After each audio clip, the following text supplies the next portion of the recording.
بسم اللہ الرحمن الرحیم۔ حیات طیبہ۔ عرب کے شہری باشندوں کا دستور تھا کہ وہ اپنے بچوں کو شہری امراض سے دور رکھنے کے لیے دودھ پلانے والی بدوی عورتوں کے حوالے کر دیا کرتے تھے تاکہ ان کے جسم طاقتور اور اعصاب مضبوط ہوں اور اپنے گہوارہ ہی سے خالص اور ٹھوس عربی زبان سیکھ لیں۔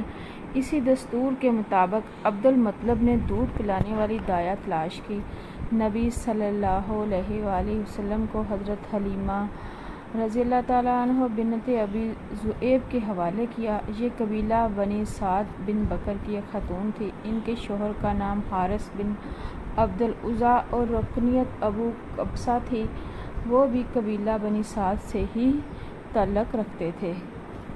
حارث کی اولاد کے نام یہ ہیں جو رضاعت کے تعلق سے رسول اللہ صلی اللہ علیہ وآلہ وسلم کے بھائی بہن تھے: عبداللہ، انسیہ، حذافہ یا جذامہ۔ انہی کا لقب شیمہ تھا اور اسی نام سے وہ زیادہ مشہور ہوئے۔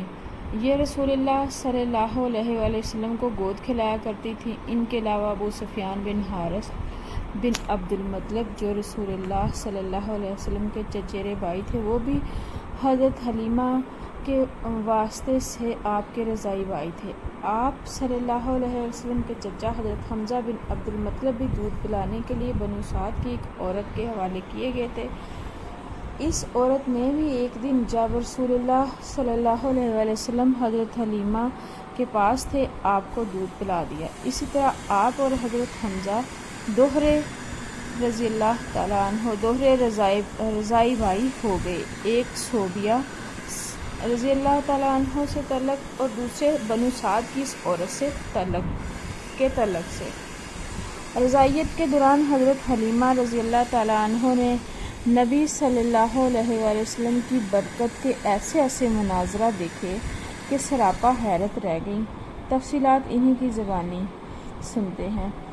ابن اسحاق کہتے ہیں کہ حضرت حلیمہ رضی اللہ تعالیٰ عنہ بیان کیا کرتی تھیں کہ وہ اپنے شوہر کے ساتھ اپنا ایک چھوٹا سا دودھ پیتا بچہ لے کر بنی سعد کی کچھ عورتوں کے قافلے میں اپنے شہر سے باہر دودھ پینے والے بچوں کی تلاش میں نکلیں۔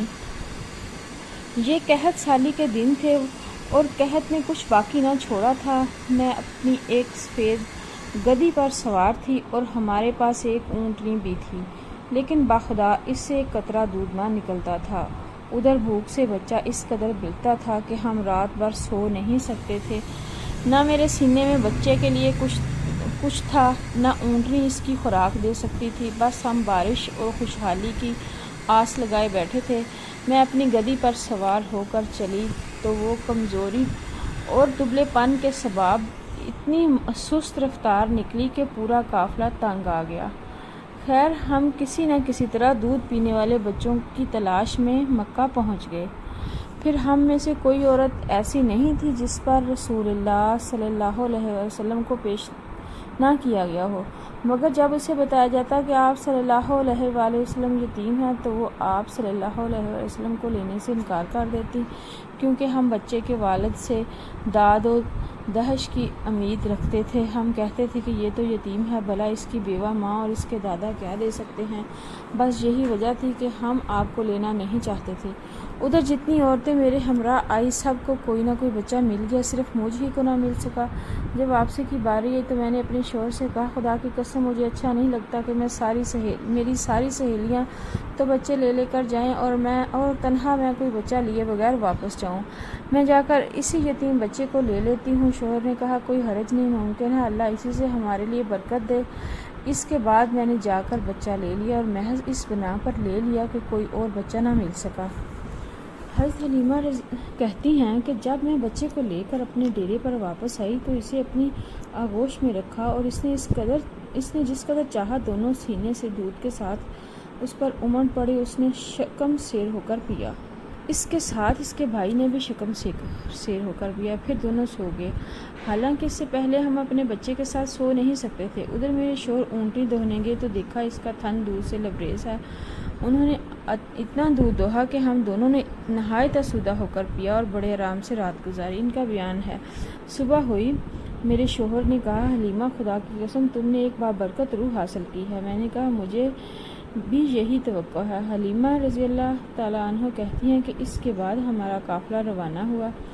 میں اپنی خستہ حال گدی پر سوار ہوئی، اس بچے کو بھی اپنے ساتھ لے لیا، لیکن اب وہی گدی خدا کی قسم پورے قافلے کو کاٹ کر اس طرح آگے نکل گئی کہ کوئی گدھا اس کا ساتھ نہ پکڑ سکا۔ یہاں تک کہ میری سہیلیاں مجھے کہنے لگیں اوہ ابو ذئب کی بیٹی، ارے یہ کیا ہے، ذرا ہم پر مہربانی کر، آخر یہ تیری وہی گدی تو ہے جس پر تو سوار ہو کر آئی تھی۔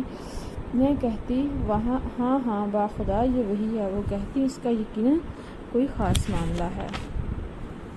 پھر ہم بنو سعد میں اپنے گھروں کو آ گئے۔ مجھے معلوم نہیں کہ اللہ کی روئے زمین کا کوئی خطہ ہمارے علاقہ سے زیادہ قحط زدہ تھا، لیکن ہماری واپسی کے بعد میری بکریاں چرنے جاتی تو آسودہ حال اور دودھ سے بھرپور واپس آتی۔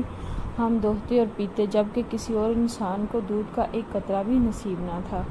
ان کے جانوروں کے تھنوں میں دودھ سرے سے رہتا ہی نہ تھا، حتیٰ کہ ہماری قوم کے شہری اپنے چرواہوں سے کہتے کہ کم بختو جانور وہیں چرانے لے جایا کرو جہاں ابو ذئب کی بیٹی کا چرواہا لے جاتا ہے، لیکن تب بھی ان کی بکریاں بھوکی واپس آتی، ان کے اندر ایک قطرہ دودھ نہ رہتا، جبکہ میری بکریاں آسودہ اور دودھ سے بھرپور پلٹتی۔ اس طرح ہم اللہ کی طرف سے مسلسل اضافے اور خیر کا مشاہدہ کرتے رہے، یہاں تک کہ اس بچے کے 2 سال پورے ہو گئے اور میں نے دودھ چھڑا دیا۔ یہ بچہ دوسرے بچوں کے مقابلے میں اس طرح بڑھ رہا تھا کہ 2 سال پورے ہوتے ہی وہ کڑا اور گٹیلا ہو چلا۔ اس کے بعد ہم اس بچے کو اس کی والدہ کے پاس لے گئے، لیکن ہم اس کی جو برکت دیکھتے آئے تھے، اس کی وجہ سے ہماری انتہائی خواہش یہی تھی کہ وہ ہمارے پاس رہے۔ چنانچہ ہم نے اس کی ماں سے گفتگو کی۔ میں نے کہا کیوں نہ آپ اپنے بچے کو میرے پاس ہی رہنے دیں کہ ذرا مضبوط ہو جائے، کیونکہ مجھے اس کے متعلق مکہ کی وبا کا خطرہ ہے۔ غرض ہمارے مسلسل اصرار پر انہوں نے بچہ ہمیں واپس دے دیا۔